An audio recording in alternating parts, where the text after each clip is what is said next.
अमरावती जिल्ह्यात अवकाळी पावसाचा हाहाकार।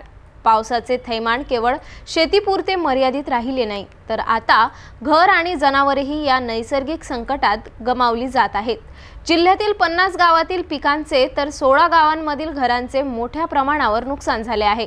या अवकाळी पावसाचा सर्वाधिक फटका अंजनगाव, सुरजी, मोर्शी, धारणी, चिखलदरा, अचलपूर, तिवसा, दर्यापूर आणि अमरावती तालुक्यात बसला आहे।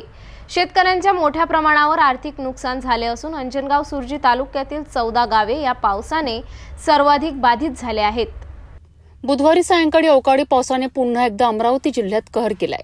एकाच दिवसात 8 तालुक्यांमध्ये मुसळधार वादळी वाऱ्यासह पावसाने हजेरी लावली। पावसामुळे तब्बल 50 गावातील 255 हेक्टर शेती क्षेत्र उद्ध्वस्त झाले आहेत। या क्षेत्रात पेरलेली ज्वारी, कांदा, भाज्या, तीळ, टरबूज, केळी, आंबा, संत्री आणि भुईमुग यांसारखी मुख्य हंगामी पिके पूर्णपणे नष्ट झाली आहेत। या पावसामुळे जिल्ह्यातील 16 गावातील 94 घरांवर आघात झाला आहे। काही घरं अक्षरशः कोसळली असून नागरिकही बेघर झाले आहेत। त्यात धारणी तालुक्यात एक हृदयद्रावक घटना घडली आहे। मुसळधार पावसात 11 गुरांचा मृत्यू झाला आहे।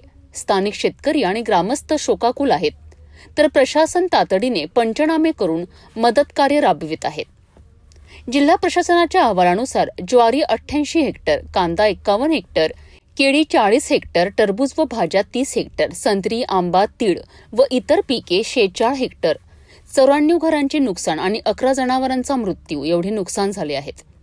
प्रशासनाने प्राथमिक स्वरूपात मदत जाहीर केली असली तरी शेतकरी आणि ग्रामस्थांच्या पुनर्वसनाकरिता ठोस उपाययोजना होणे अत्यावश्यक आहे। राज्य शासनाकडून अद्याप अधिकृत मदतीची घोषणा झालेली नाही। अमरावती जिल्ह्यात अवकाळी पावसामुळे शेतकऱ्यांच्या जीवनात पुन्हा एकदा काळोख पसरला आहे। शेती, घर आणि जनावरं तिन्ही पातळ्यांवर मोठं नुकसान झालं आहे। आता सरकार आणि प्रशासनाकडून तातडीने ठोस पावले उचलली जातील का, हे पाहणं गरजेचं ठरेल। पुढील अपडेटसाठी पाहत रहा सिटी न्यूज।